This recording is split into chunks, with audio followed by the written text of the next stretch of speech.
While you can definitely make any team comp work with all the legends Apex has to offer, one thing you should always be looking to do with your squad is build a proper team comp based on your playstyle in order to succeed. Having a group of legends that not only complement you and your style, but also the other legends on the team is very important to winning a game like Apex. So hello everyone, I'm your hostess with the mostest, 8-Second Gaming, and in today's video I'm going to be breaking down some of the best team comps for Olympus Ranked.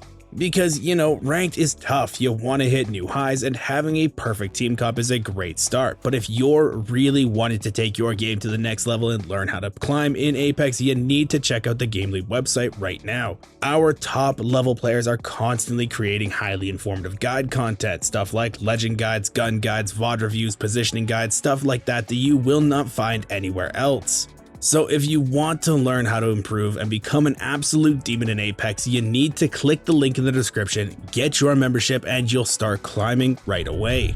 Now you may be asking yourself, what makes a good team comp? What exactly goes into building a team? Well, there are a few things. Number one is you need to have 3 spots filled. Entry fragger, this is the first into the fight and draws attention. Secondary fragger, they're the second into the fight and helps clean up. And support, they're just the backline. Typically there are legends that fit these roles, but in certain cases, different legends can fit multiple spots, so they can be moved around from time to time. Number 2, you need to have a lot of different areas covered. If you have multiple legends that do the same thing, it's redundant and you're gonna be missing out on some other areas that teams can exploit on you.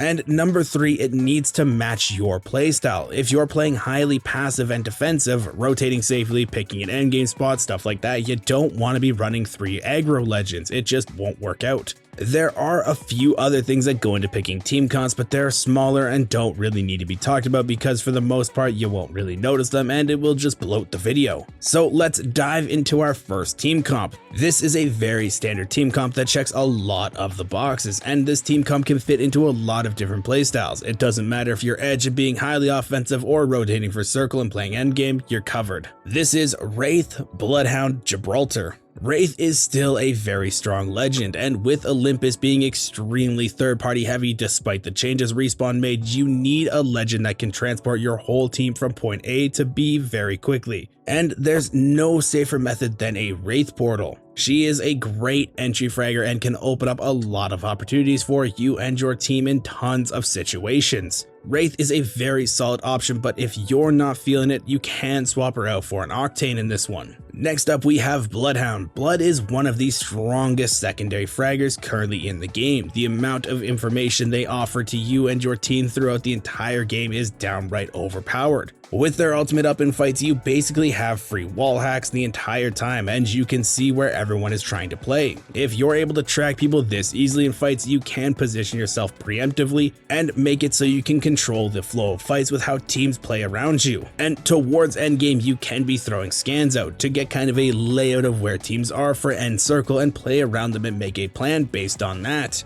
If you don't want Bloodhound, you can try Seer for scans or Valkyrie for utility. And the last one for this comp is Gibraltar. Gibby is hands down the best support legend currently. I was hoping for Mad Maggie to be the end of him because he has been strong for season after season. But alas, he is still at the top. The amount of defense and survivability he offers to teams is second to none. Free poking, free mobile cover, faster res, and just overall tankiness, he is so valuable to a squad. Gibby is your support, playing the backline and making sure your team has that strong anchor to hold things down when fights get sketchy. And while I have offered alternatives to the other legends, there is no one to replace Gibby. You can try Lifeline for the res and resetting fights, but she isn't nearly as good as Gibby, so I don't highly recommend it.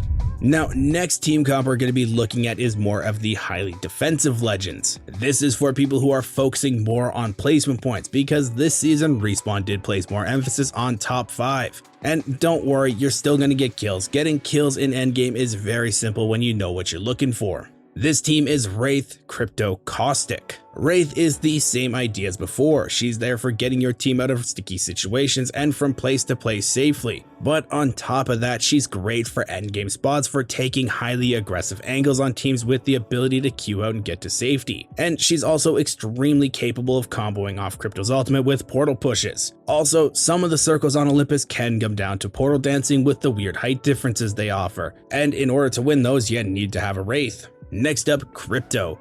With the changes and buff he got at the start of the season, he is a bit better than before. But with how open Olympus is and how annoying Gibby bubbles are, it's nice to have a legend that can counter them. Crypto is also able to hit beacons remotely with his drone, allowing you and your team to get tons of information without having to put yourself in danger to get it. I can't tell you how many times I've been in a spot where there's a beacon close by, but we just can't get it because we don't have the utility to. Crypto isn't the best solo queue legend, but he can offer a lot to teams if you're willing to play around him, and where he excels is getting ring knowledge and playing around that. In endgame circles, you can also hit almost every single team with one EMP, throwing them all off, breaking all the Gibby bubbles, everything like that, and allowing your team some easy cleanup kills for the win. If you are really willing to play around the passive playstyle of a Crypto, he can be very good pickup for teams. And for Caustic, he is the strongest defensive legend right now. He offers a lot in terms of holding buildings and other areas. Olympus doesn't have a lot of buildings to hold in most cases, and a lot of it is open area, which is another reason why I have Caustic here. He is a lot better at holding open areas than the other defensive legends in the game. With the barrels, he is able to make a lot of open spaces unplayable. Watson can be swapped in, but she does struggle at holding the open areas. Her fences aren't as good in wide open spaces, but building she is very solid as it's harder to be nade spammed out. Caustic's ultimate also pairs very well in endgame circles, especially with Crypto's EMP, as he's able to take away most of the playable spots. And he can kill people while being down as long as your Wraith is able to stay alive, so he's awesome there. And now for the next team comp, this is a highly aggressive team. This is the team that drops their defensiveness in favor for pushing teams and making them suffer, picking up a lot of kill points. This is Ashe, Valkyrie, and Mad Maggie. Ashe is being used here instead of Wraith as the entry fragger. Her portal is insanely useful at getting you and your team on top of enemies. If you're able to single someone out and portal onto one of them, you can then use her snare to lock them down and ensure the kill. You also have a very useful passive for tracking down stragglers and seeing where teams are dying on the map. That way you can see kind of where areas are hot and pick your fights more carefully and figure out where you need to be positioning you and your squad. In this comp, if you're feeling spicy, you can swap in Octane for his pad, but honestly I just think Ashe's portal is better and her tactical and passive offer a lot more than Octane. For the next legend, Valkyrie, she is basically the support in this team comp. She can help lock down legends and allow your team easy rotations. With Valkyrie, your job is basically to take new angles in fights with your jetpack and open up more for your team to play. You can also help Ashe lock down someone by rocketing them and allowing the Ashe to hit her snare a lot easier because your rockets do stun and slow people. The main usefulness that she has though is with her ultimate. As I'm sure a lot of people know, Valkyrie has a very broken ultimate, allowing you to traverse the map wherever, whenever type of deal. Well, this also makes being aggressive a lot easier because you can extend fights longer even in zone. Normally, you want to end fights as soon and as fast as possible if zones are closing because you need to move, but with Valkyrie, you have a lot more flexibility. Because zone is closing, the other teams will panic trying to get out of storm and slip up, allowing you to capitalize on their mistakes, kill them, and then ult away.